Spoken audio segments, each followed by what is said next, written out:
All right, guys. Well, listen, welcome everybody to our May 19th Rotary Zoom meeting. Glad to see everybody that's on. Before we start with our song, pledge, etc., I just want to remind everybody, if you are a visiting Rotarian, please go down in the middle of the screen, click on the chat box, and let us know you're here so we can have an introduction from you, which would be fantastic. And then if you are visiting today, please also go to that chat box so we can recognize you on the meeting as well. So with that said, happy to see everybody, and we'll kick it over to Joe and have to start with our song.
America.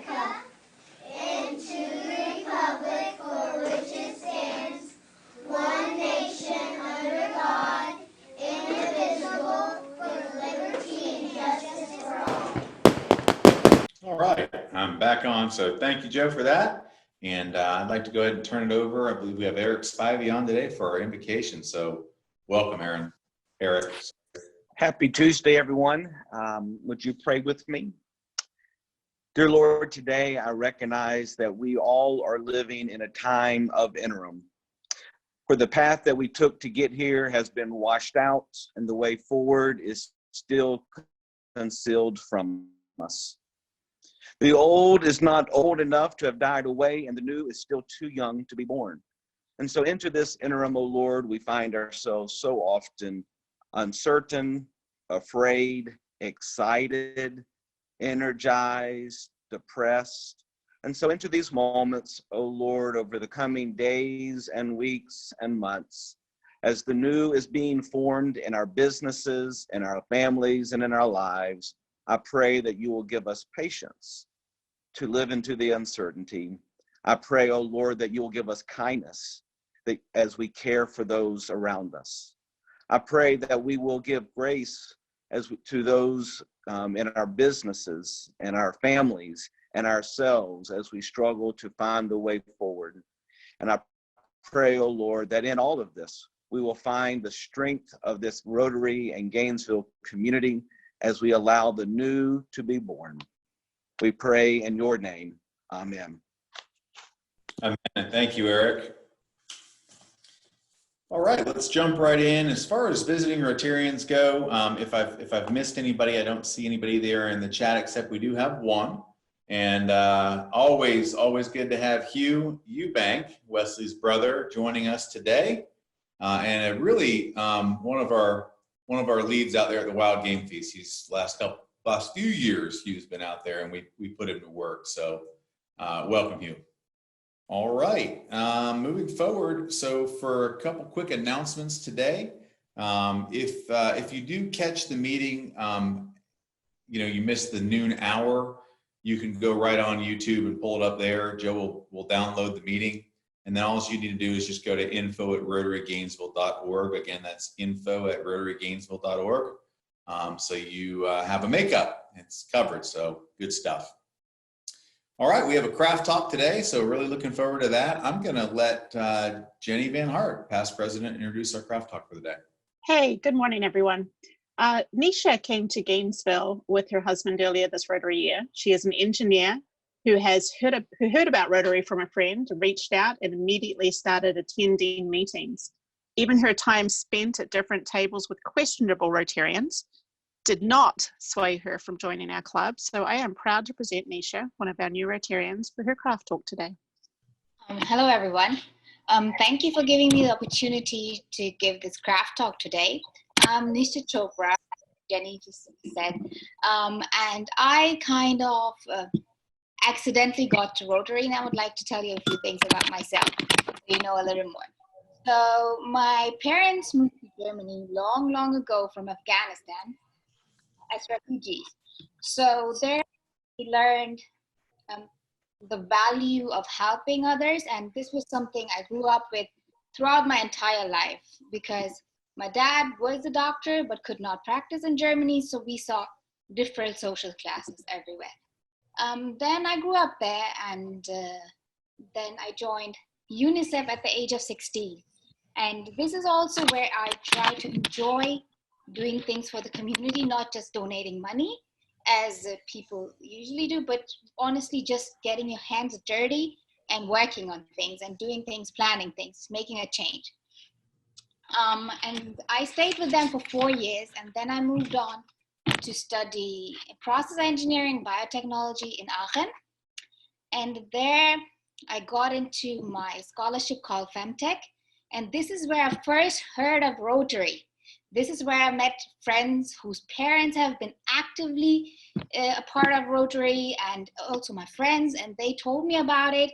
And it actually kind of set a seed in my head, which led me to Rotary now. There I also met my future employer, BP Oil, where I held several international roles, but I unfortunately therefore did not have time to join anything that is social service. So when I met my husband and he convinced me to move to Gainesville, and I was thinking about things, how I can spend my time usefully, I found Rotary. And there I just texted Jenny, and she was nice and invited me, and everyone I met was very nice, Jenny. Everyone was very nice. So I'm happy to be part of Rotary here now. And I hope as soon as this pandemic is over, we can start again and make a change and become active again. Thank you. Excellent. Well, thank you very much for your craft talk today. And you did a great job keeping that within 3 minutes. So very, very impressive. Before I turn it over to President Chad, we do have a visiting Rotarian. We have, let's see, Katie Floyd is visiting from the Sunrise Club. So welcome, Katie. Glad you're here. And with that, President Chad. Hi, everyone. Good afternoon. I'm happy to see you all. I only have one quick story I want to share with you because it cracked me up. This morning, I was doing some laundry with my 2 boys, and an argument broke out. And the argument essentially boiled down to who would put the dirty laundry into the washing machine and who would pour in the laundry sauce. Richard, will you introduce today's speaker, please? Yeah. Hi, Chad. Thanks for that. And our speaker today, I'm trying to minimize this. Our speaker today is Anna Prizzia. Anna has spoken with our club before. Anna oversees the Field and Fork program at the University of Florida, and she's the campus food systems coordinator. She has 15 years of experience in sustainability and food system efforts. And that experience includes working as the statewide coordinator for the Florida Farm to School program, and management of sustainability efforts with the Institutional Food Service at UF, and serving on the boards of Slow Food Gainesville and the Alachua County Nutrition Alliance. Anna is co-founder, board chair, and volunteer president of Working Food, a nonprofit focused on supporting and sustaining local food efforts in North Central Florida. In her volunteer role, she leads the nonprofit in its mission, which is, to quote, to cultivate and sustain a resilient local food community in North Central Florida through collaboration, economic opportunity, education, and seed stewardship. Anna received her Bachelor of Science in Marine Biology from the University of North Carolina, Wilmington, and her MS in Wildlife Ecology with a certificate in Tropical Conservation and Development from the University of Florida. She served in the Peace Corps from 2004 to 2005 in Vanuatu, an island country located in the South Pacific Ocean. And with that, we're happy to welcome Anna back to our club today. Thank you, Anna, for presenting today. Thank you for having me. I really appreciate it. I'm quite humbled by this audience. I'm amazed that all of you have taken time to be here today, so thank you for that. And a big thank you to Greg and Grace and Richard and Joe for helping me get this set up today. You know, I learned about the long history that Rotary has in combating disease and the hard work that you all have done to eradicate polio. So it was no surprise to me that you all are also stepping up in a leadership role now with COVID hitting both here locally and kind of around the world. But it's still impressive, and it still gives me goosebumps actually to think about the power that this organization has to make change for our community. So thank you for that. I'm gonna share my screen now, and I have some slides to share with you. I will talk a little bit about what Working Food is in general, and then I'll talk about the program that you all have so generously contributed to, and how much we've done together to create some real success around food security in our community during this difficult time. And I definitely want to leave time for questions and would love advice and ideas that you all have. There's a wealth of knowledge and experience here that I'd love to hear from. So let me get this shared and make sure, Joe, I share the right screen. I am, yes. So interesting because you can't see your own share somehow. All right. Okay. So Working Food, is, as Richard shared, is an organization that's focused on developing our local food system here in North Central Florida.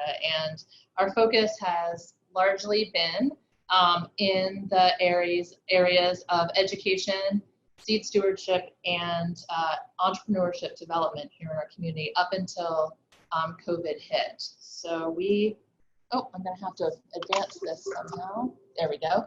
Okay, so we had a number of different programs that we were doing prior to COVID. The first and sort of core program is our kitchen program, which is a culinary program that incubates food-based businesses. So we provide technical support and affordable space for food-based businesses to get started and connect them with the business assistance and support through SCORE and Santa Fe Seed and other technical advisors that can help them on the business planning, financial, legal, and other sides.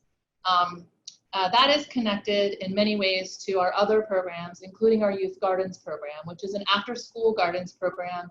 Oh, why is this automatically advancing? Which is an after-school gardens program that trains at-risk youth in science, technology, math, and the arts through a physical garden space. And we connect them back to our culinary program by working with some of our chefs to do cooking classes with them and get them excited about eating healthy food. And finally, we have a seed collective, which is essentially a seed library where we're saving seed locally with our farmers and gardeners here in order to protect the biodiversity of our food and also to develop varieties that are resilient to our climate, our pests, and that reflect the culture and the flavors that we enjoy here in the Deep South. And that's connected kind of nationally now to a number of efforts that are happening around seed saving, both here in the United States and globally. You can imagine, though, with COVID, a lot of these things kind of came a bit to a screeching halt. Many of our entrepreneurs could no longer operate. Our youth gardens had to shutter because the students were no longer in school. And with our seed collective traditionally being in person, we were sort of struggling with what to do there. So Working Food, luckily, we've been in the community now since 2012, originally as Forage, now as Working Food, and have a lot of long-standing relationships with a number of organizations that we were able to lean on to quickly kind of shift gears and begin thinking about food security. And how do we ensure safe access to healthy local food and keep supporting our local businesses during this difficult time? The first thing that we did was to develop a drive-through farmers market. This was a no-brainer for us. Our farmers were kind of panicking because they thought they were going to lose their markets with the shelter in place. And so we quickly created a drive-through farmers market on our location that now has 11 local farmers and food businesses offering their products twice a week on Wednesdays and Saturdays. And we have about 400 people a week driving through that market to gain access to local food. We also made a quick turn with our seed program and our gardening programs. We shifted all of our seeds online. So our seed store is now online, and we quickly developed a curriculum for seed saving and a bunch of garden resources connected to our IFAS extension service, Grow Gainesville, and a number of other organizations that provide garden assistance so that people could find a comprehensive place to gain good information, since so many people are now interested in learning how to grow their own food. Our Youth Gardens program was one of our saddest parts to say goodbye to during this time, but we also made some quick adaptations there, and we shifted those 2 weekly garden programs to developing science and nature exploration kits for our children.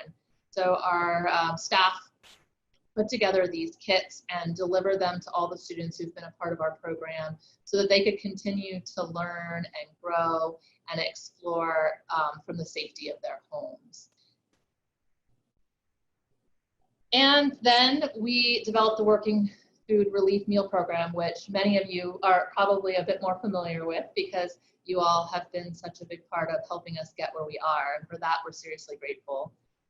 Before I talk a little bit more about the impact of this program, I thought I would share a video with you all. But I think that I need to actually stop sharing my screen and fix the audio settings because I didn't do what Joe told me. So give me a second and I'll stop share and then start again and get the video up for you. Hold on one moment.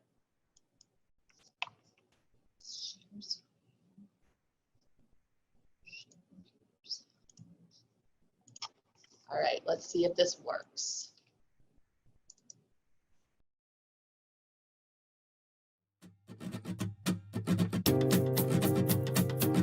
When COVID hit, we realized that it was going to be a really huge impact on not only our local restaurants and our local business economy, but also our farming economy. And for those that were working, that were now having to shelter in place and not allowed to go out, many of them were going to be struggling even more than they already were to make ends meet. So we decided to put together Working Food Relief, which is a meal program that provides meals for free to families in need. And we employ local restaurants and chefs and local farmers to provide the food. Fisher Farm is a 5th generation family farm that's been growing a diverse amount of vegetables and selling at the local markets. And with the onset of COVID, those markets had reduced and they were really struggling.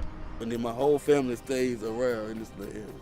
We have all the fish, well, most of them. I know my grandma is 80, and her dad was a farmer, and that's who started it all off. So I say since my grandma was born in 1939, so I say the late 1800s is when the family started. Yeah, it slowed down the markets and all that stuff too at the same time. So it's a win-lose situation with the COVID. Yeah. But working food, you know, that helped us out a lot, because then they're doing a lot for us to help us get further.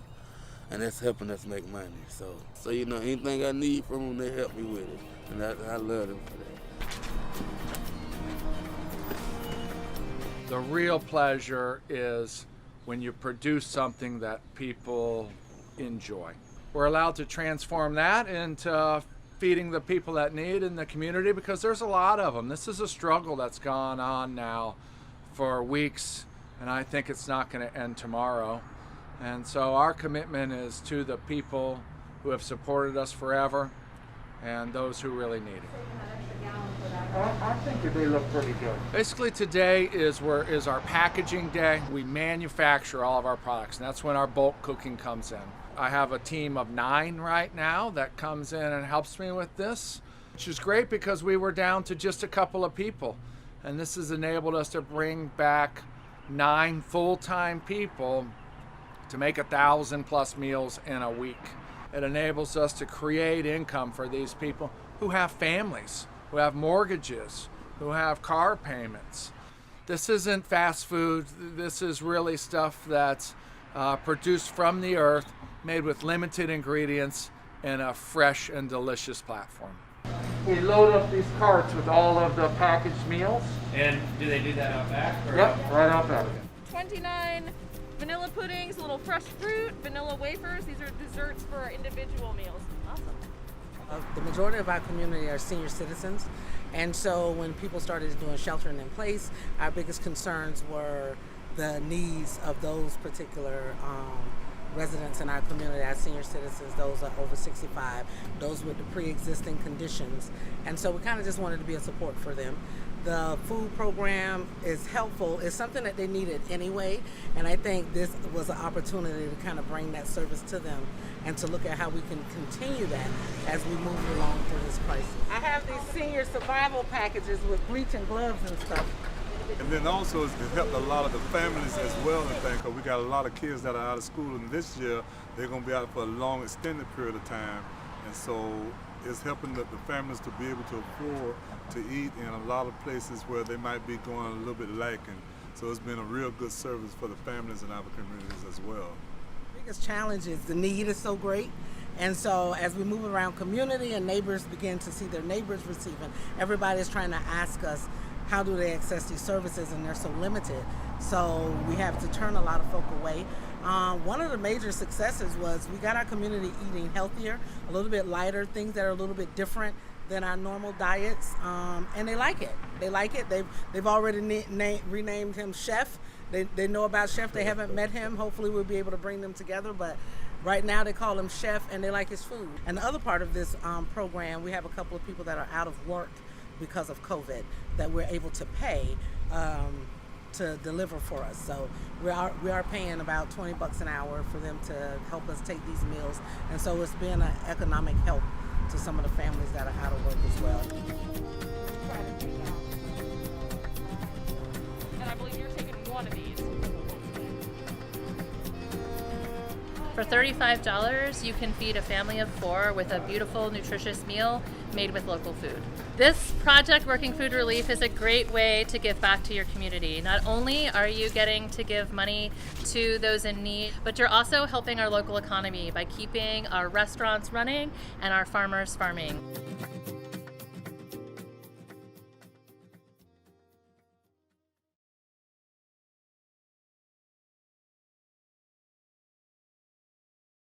Well, I hope that video was a little enlightening, and I'm happy to share the link. But essentially, our program was designed to be a win-win-win, to really kind of connect the dots to help our farming economy and our agricultural businesses keep farming, our food service and restaurants to keep doing what they do best, making food for our community, and to help families who have sort of recently found themselves in a pretty difficult situation with the onset of COVID and shelter in place. We have really worked hard to kind of dovetail our program with some of the other emergency food assistance programs that are going on in the community. We're partnered with 11 different service providers in the community to distribute our meals. Folks like the Partnership for Strong Families, the Greater Duval Neighborhood Association, who you saw on the screen, Family Promise, Kids Count, Girls Place, to name a few.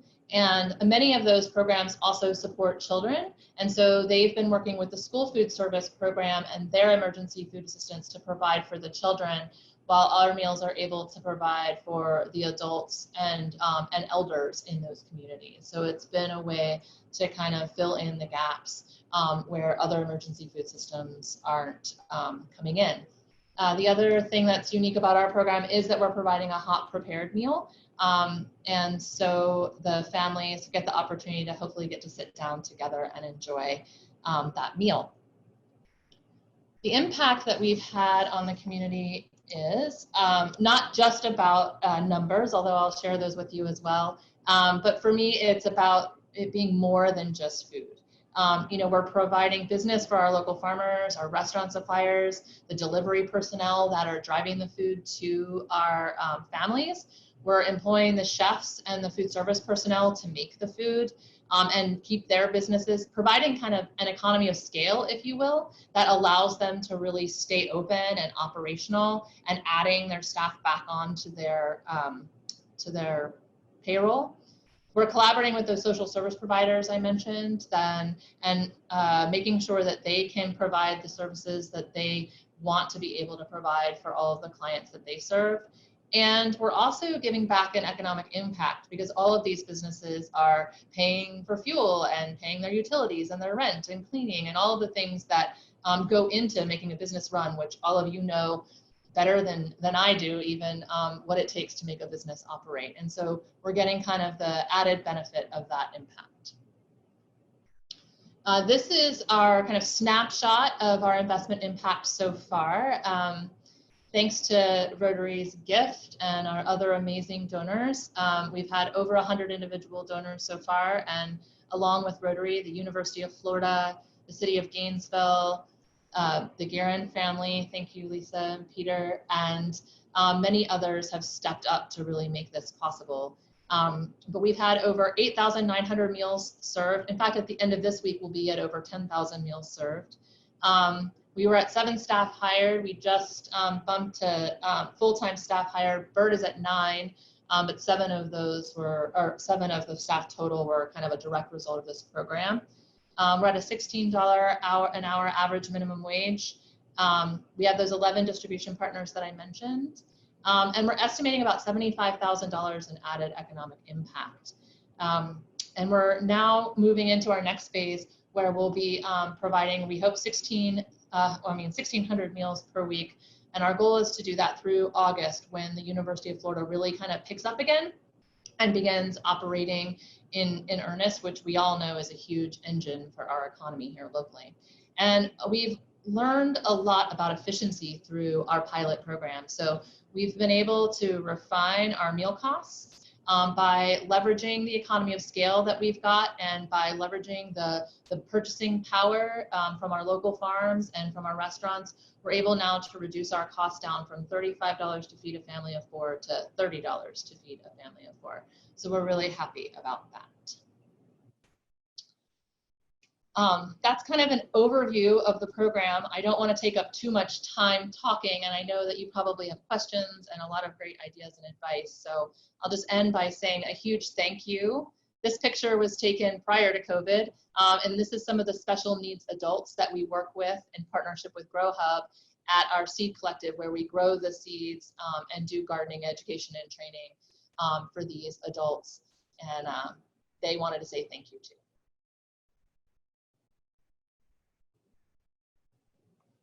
All right, Anna, well, thank you so much for speaking to our group, and thank you so much for your time today. We do have a few questions. So if you have questions, if you'd please use the chat feature at the bottom of your screen, and I'll be happy to communicate them to Anna. Let's see. So Anna, the first question is from past President Jenny. Does the average wage include Bert Gill's pay? No, the average wage does not include Bert Gill's pay. It is all, that is his working staff, the staff that he's bringing on. I think You know, Bert has really been an amazing partner in all of this and has been really, really generous. And he has obviously been, you know, working hard to not just do this program, but he's also responding in other ways to the community. So he's providing support through the Feed GNB program and direct support to SWAG, in addition to the partnership with our program. And so I think the extra staff, when he mentioned 9, some of those staff were brought on as a result of some of those other partnership programs, but it definitely does not include Bert's costs for himself. All right. Thank you. The next question, do you have more food than families that need it, or more families in need than food available? Definitely the latter. We are constantly getting requests from our partnership organizations to add families. And our original pilot was meant to be 1,200 families, and we expanded it to 1,460, give or take, a week due to that demand. And as I mentioned a little bit ago, we're hoping to expand again to 1,600 meals a week. And even that probably wouldn't fully meet the demand. We work hard with our organizations each week to prioritize those that need it the most. And like I said, the elders come first because many of them aren't able to leave their homes at all because of their risks. And then the working families whose children are, you know, being fed through the meal program, but they might not be able to make ends meet and have to make the call between paying the rent and utilities or buying food. Okay, thank you. Anna, where is the drive-through market? It's located at Working Food. So the address is 219 Northwest 10th Avenue. If you're familiar with Cypress and Grove Brewery, it's kind of diagonally across the street, and it's just down the way from the Bread of the Mighty Food Bank. And we do partner with them occasionally as well. We don't have a direct collaboration with this program, but sometimes we do have excess produce from our farmers that they donate both for our meal program and from the drive-through market. And when we have abundance, we make a donation with that abundance to Bread of the Mighty Food Bank. All right, thanks. I have 2 comments and then another question. These are not my comments, I'm reading them to you. The first comment is from Greg Young. He appreciates the fact that many that would currently be unemployed are actually earning a living without having to go onto the unemployment rolls. And Buddy Irby wishes to thank you for the program, and they used to drive through the farmer's market and it worked well. They have used the drive-through farmer's market, pardon me, and it worked well. Thanks, Buddy. Question for you, what times are you open on Wednesday and Saturday? So the market is a pre-order market. We have a list of all the farmers on our website, workingfood.org. You order with those individual farms and food businesses. I'll rattle them off quickly. Swallowtail Farm, Frog Song Farm, Fisher Farm, Siembra Farm, Southland Farm, Old Fashioned Farm, Tempeh Shop, Rio Coffee, The Vine Bakery. I'm probably missing a few. Wildman Foods. But anyway, you order from them individually, and then they bring all of their wares to Working Food Wednesday from 4 to 6 and Saturday from 9 to 11. And you drive through and pick up your orders. Okay, I don't see, oh, sorry. I was going to say I don't see any more questions, but one just popped up. Oh, yeah. Anna, would you compare, go ahead, what were you going to say? Oh, I saw the, could you compare your program with that being proposed by? Yeah, if you'd read the question and answer it, that'd be great. Yeah. So it's similar, actually. You know, it's interesting when I think when people are in this situation working in food, many people have had an idea similar to this, right? We have all this amazing talent in our community that already knows how to make food and make food well. They've already got an efficient system for delivering that food to people, and they need to stay employed and keep their businesses operational, and we need to feed people. It just makes sense to connect the dots. And so Jose Andres, who's a kind of a renowned chef around the world, who's come in during disaster times and fed the masses, actually just recently put in a Feed Act, it's called. It is a bipartisan piece of legislation that's currently in front of Congress that we hope will make it through, that would allow emergency assistance money to be used for this type of program precisely. And it is kind of crafted such that it would work exactly like this, where it would get that triple bang for the buck, helping our local businesses while also helping those in need. All right, thanks, Anna. Grace Horvath asked about otters. If there are other ways Rotarians can help in addition to funding. Well, I know that all of you have a wealth of business experience and knowledge, so certainly we welcome ideas and advice you might have with regards to the program. Occasionally we do have the need for delivery personnel for the meals as well. We have a short food safety training that you have to undergo online. It's about 10 minutes just to make sure everyone knows how to handle food appropriately. But if anyone would be interested in driving meals to families, if we need a driver, that's a way that you can certainly help. And then, of course, your expertise is always welcome. All right. And John Gregory has a question about math. He notes that you showed science, but didn't mention anything about math. Can you give us an example of? Sure. Yeah, we actually do a lot of math. The students, in addition to doing the basics of science and biology in the garden, are also taking lots of measurements in the garden. So they're measuring the growth rate of their plants. They're measuring how much, soil they're using. Like they have to work with us. I mean, they're all elementary age children, so the math is more simple math, but we'll work with them to try to kind of calculate the area of the garden bed for the 3rd and 4th graders and 5th graders, and then figure out how much soil would go in that bed. We work with them on measuring their plants and then tracking the growth over time, and then looking at the differences in those plants and which ones grew the most and the least.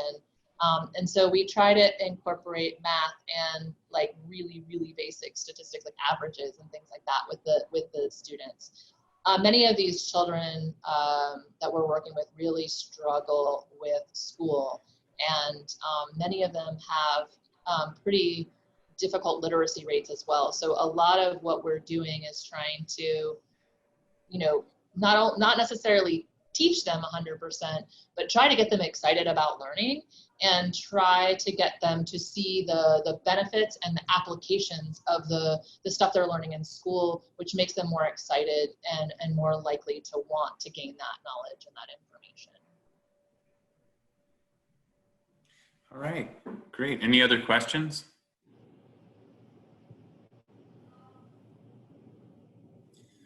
All right, I don't see any more coming in. So Anna, thank you so much for speaking to us today. Thank you for your time and your expertise.